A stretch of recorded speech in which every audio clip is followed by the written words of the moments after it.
Lalu Yadav, Nitish Kumar, BJP, Congress और जनस्वराज, हमें किसे वोट करना चाहिए? क्योंकि ये सभी पार्टी अपना अपना प्रत्याशी हर जिले में खड़ा करेगी और हर पार्टी का अपना अपना वादा होगा। इसमें कंफ्यूजन सिर्फ हम सबको रहेगा कि किसे वोट करें। तो आइए एक एक करके देख लेते हैं। पहले जनस्वराज पार्टी को देख लेते हैं। उनका घोषणा पत्र में क्या है? प्रशांत किशोर का कहना है कि जितने भी बिहार के श्रमिक जो बाहर के प्रदेशों में रह रहा है उसको बिहार में ही रोजगार देंगे। अब हकीकत देख लेते हैं। बिहार का जो श्रमिक बाहर काम करने जाता है वह कहाँ काम करता है? या तो किसी प्राइवेट कंपनी में काम करता होगा या कोई कंस्ट्रक्शन लाइन में, और यह दोनों चीजें बिहार में दूर दूर तक नहीं है। कंपनी के नाम पर बिहार में मुर्गी पालन और बकरी पालन होती है, और वहीं कंस्ट्रक्शन के नाम पर बिहार का टूटता हुआ पुल। तो रोजगार कहाँ? प्रशांत किशोर अपना पोल्ट्री फार्म में देगा? प्रशांत किशोर का वादा उसी लिखो फेंको की तरह है, चल गया तो ठीक है, नहीं तो झूठ बोलने में क्या जाता है। झूठ तो कितनों बड़ा भी बोला जा सकता है। अब कांग्रेस और बीजेपी को देख लेते हैं। ये दोनों पार्टी केंद्र में डोमिनेंस करती है, लेकिन भारत एक लोकतांत्रिक देश है तो चुनाव कहीं भी लड़ा जा सकता है। लेकिन ये दोनों पार्टी अलग अलग गठबंधन में है। जहां बीजेपी जदयू नीतीश कुमार के साथ गठबंधन में है, वहीं कांग्रेस आरजेडी सुप्रीमो लालू यादव के साथ। मतलब साफ है, बिहार में दो ही पार्टी है, या तो हम आरजेडी मुखिया तेजस्वी यादव को चुने या नीतीश कुमार को। अब हम इन्हीं दोनों पार्टी में से किसी एक को वोट करेंगे। लेकिन हम सबसे पहले यह देखेंगे कि हमारा मुद्दा क्या है, हम सरकार से क्या चाहते हैं। तो पहला, हम शिक्षा के दरों में बढ़ावा चाहते हैं। दूसरा, बेरोजगारी से मुक्ति चाहते हैं। तीसरा, गरीबी से बाहर निकलना चाहते हैं। और चौथा और सबसे महत्वपूर्ण बात, हमें आत्मसम्मान चाहिए। बिना आत्मसम्मान के हम जी ही नहीं सकते।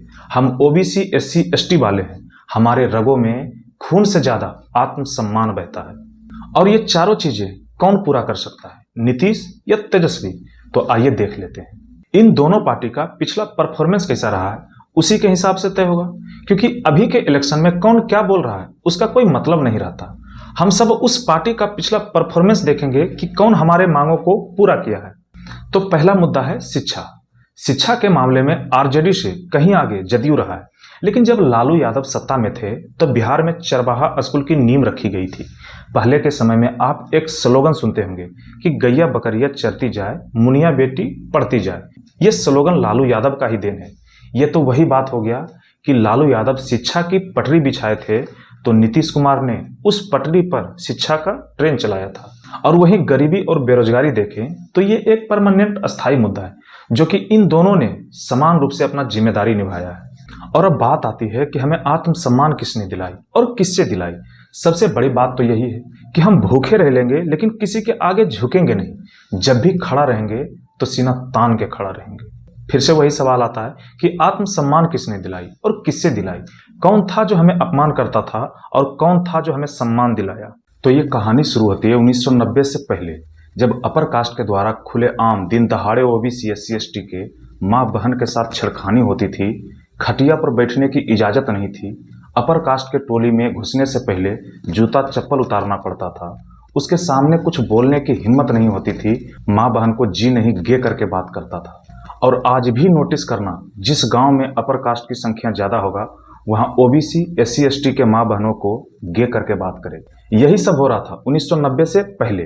फिर 90 के दशक में जब पहली बार लालू यादव बिहार के मुख्यमंत्री बनते हैं और शपथ पटना के गांधी मैदान में लेते हैं, और यह सब पहली बार हो रहा था कि कोई पिछड़ी जाति का नेता बिहार के गद्दी पर बैठने वाला था। फिर क्या था, अगड़ी जाति बनाम पिछड़ी जाति होना शुरू हो गया था। फिर हमें वो सब अधिकार मिला जो बाबा साहब संविधान में लिखा था। कहा भी जाता है कि बाबा साहब जो संविधान लिखे थे वो सही मायने में लागू लालू यादव ने किया, और इसी को अपर कास्ट जंगल राज कहता है। जंगल राज अपर कास्ट के द्वारा गढ़ा हुआ एक शब्द है। बिहार में जंगल राज कभी था ही नहीं। अक्सर आप लोग सुनते होंगे कि अपर कास्ट के लोगों में एकता होती है, उसमें जागरूकता बहुत होती है। लेकिन हमारे ओबीसी, एससी, एसटी के कास्ट में एकता नहीं है। उसका एक बहुत बड़ा कारण है, जब ओबीसी, एससी, एसटी का समाज गांव में पढ़ रहा था तो अपर कास्ट का समाज शहर पढ़ने चला गया, और जब हम शहर पढ़ने गए तो अपर कास्ट का समाज विदेश पढ़ने चला गया। तो उसमें एकता तो रहेगी। वो आज भी हमसे एक पीढ़ी आगे है।